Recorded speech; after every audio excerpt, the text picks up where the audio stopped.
அந்நிய பாஷை இப்போது இருக்குதா இல்லையா அப்படின்னு சொல்லி நம்ம 3 வீடியோ சீரியஸை ஆல்ரெடி போட்டிருந்தோம். அந்த வீடியோ நிறைய பேருடைய சந்தேகங்களை சரி செஞ்சிருக்கு. நிறைய பேருக்கு புது உற்சாகத்தை கொடுத்துருக்கு. அந்த வீடியோவை தொடர்ந்து பவுல் அப்போஸ்தலன் எழுதியிருக்கக்கூடிய வரங்கள், இந்த 1 கொரிந்தியர் 14வது அதிகாரத்தில் அவர் சொல்லியிருக்கக்கூடிய அந்த வரங்கள் பற்றின ஒரு விழிப்புணர்வு, எந்தெந்த வரங்கள் இன்னமும் இந்த உலகத்தில் வேலை செய்யுது, எந்தெந்த வரங்கள் தேவன் நிறுத்தி இருக்கிறாரு அப்படின்னு ஒரு கேள்வியோடு நாம் அந்த வீடியோவை முடிச்சிருந்தோம்.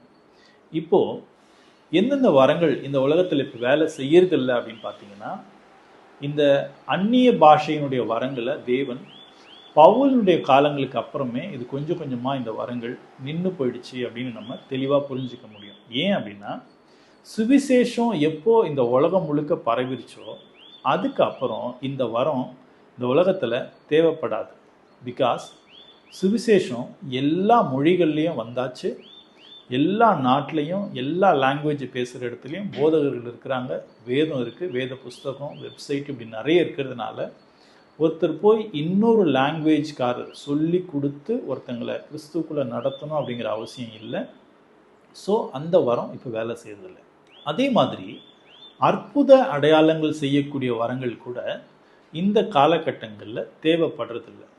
என்ன பிரதர், இன்றைக்கும் நிறைய அற்புத அடையாளங்கள் கூட்டம் நடக்குது, பப்ளிக் மீட்டிங்கில் நிறைய பேர் சுகமாகறாங்களே அப்படின்னு கேட்டிங்கன்னா, இது எல்லாமே போலியாக சித்தரிக்கப்பட்ட, மக்களை ஏமாத்துறதுக்கு வஞ்சிக்கிறதுக்காக இந்த போதகர்கள் செய்யக்கூடிய நாடகங்கள்.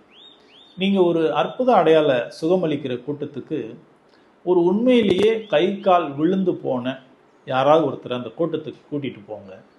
இயேசு கிறிஸ்து அந்த இடத்துல சுகமாக்குறாரு அப்படின்னா கட்டாயமாக இவங்க சுகமாகணும். வீட்டுக்கு திரும்பி வரும்போது அந்த வீல் சேர் இல்லாமல் அவங்க சுதந்திரமாக நடந்து வரணும். ஆனால் இன்னைக்கு அந்த மாதிரி மீட்டிங்க்கு எத்தனையோ பப்ளிக்கு வீல் சேர் அடையும், பல விதமான வியாதிகளோடு அந்த கூட்டத்துக்கு போவாங்க. ஆனால் திரும்பி வரும்போது அதே வியாதியோடு அதே பிரச்சனையோடு தான் வருவாங்க.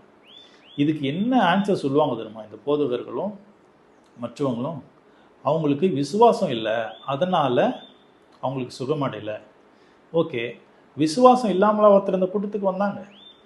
விசுவாசம் இல்லாமல் அந்த கூட்டம் முடிகிற வரைக்கும் முழுசாக காத்துக்கிட்டு இருந்தாங்க? விசுவாசம் இல்லாமல் அவங்க இயேசுவின் ஜெபம் பண்ணாமல் இருந்தாங்க? ஒரு விஷயத்தை நல்லா நோட் பண்ணிங்கன்னா, அப்போஸ்தலர் 5ஆம் அதிகாரத்தில் நீங்கள் வாசிச்சிங்க அப்படின்னா, பேதுரு ரோட்டில் நடந்து போயிருப்பார். அவருடைய நிழலாகிலும் தங்கள் மேல் விழாதா அப்படின்னு சொல்லி